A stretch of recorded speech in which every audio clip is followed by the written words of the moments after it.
Welcome to the Encouraging Word, a place for thoughtful conversation, reflective faith, and encouragement for the journey. I'm Pastor Eric. Wherever you're listening from, I'm glad you're here. Good morning, beautiful people.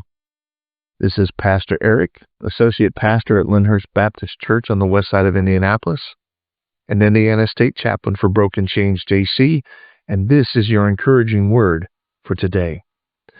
We are continuing in our atonement theory, and today we are finishing our look at the penal substitution theory.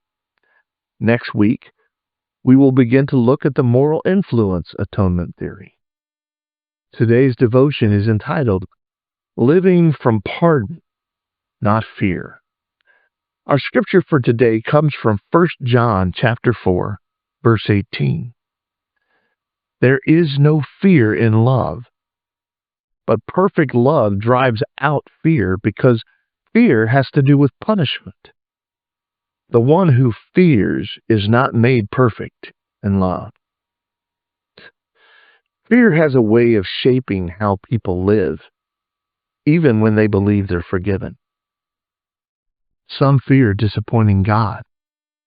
Some fear losing His favor. Some fear that grace has limits they cannot see but might accidentally cross. So they live carefully, cautiously, anxiously. Not because they doubt God exists, but because they are unsure how secure His pardon really is. John speaks directly into that kind of spiritual tension. He says, fear has to do with punishment. This is important.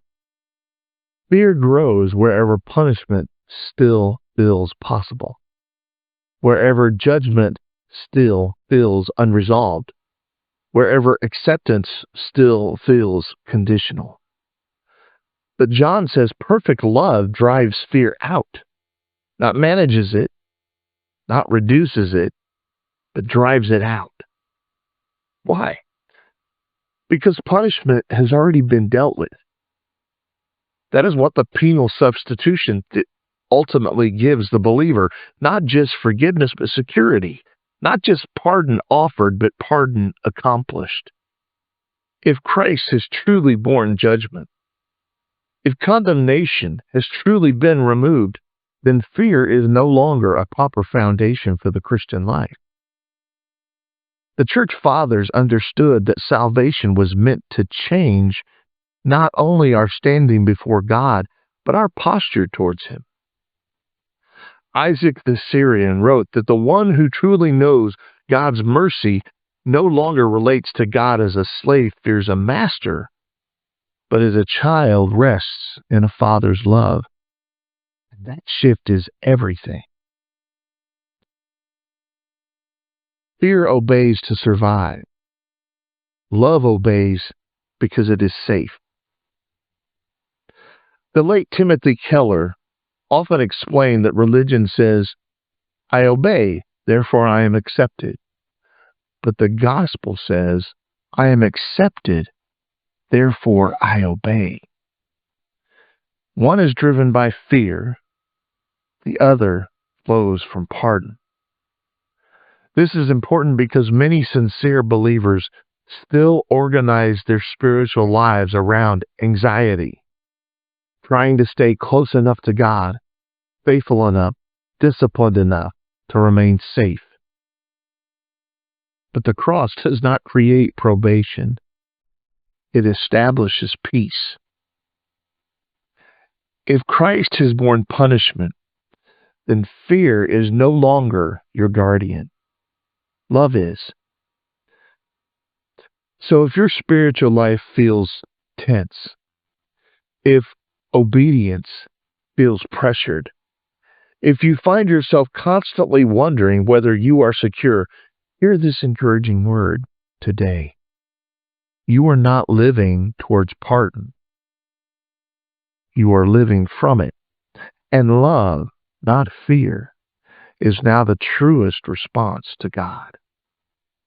So today, Live as one who is no longer negotiating for safety. Live as one who has been pardoned completely. Live as one whose judgment has already been borne. And live as one who is free to love without fear, not because you are strong, but because Christ's work is finished. Receive this blessing today. May the perfect love of God drive every fear from your heart. May you walk today in the peace of a pardon that cannot be revoked.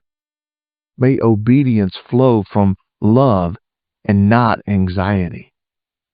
Grace and peace to you, beautiful people.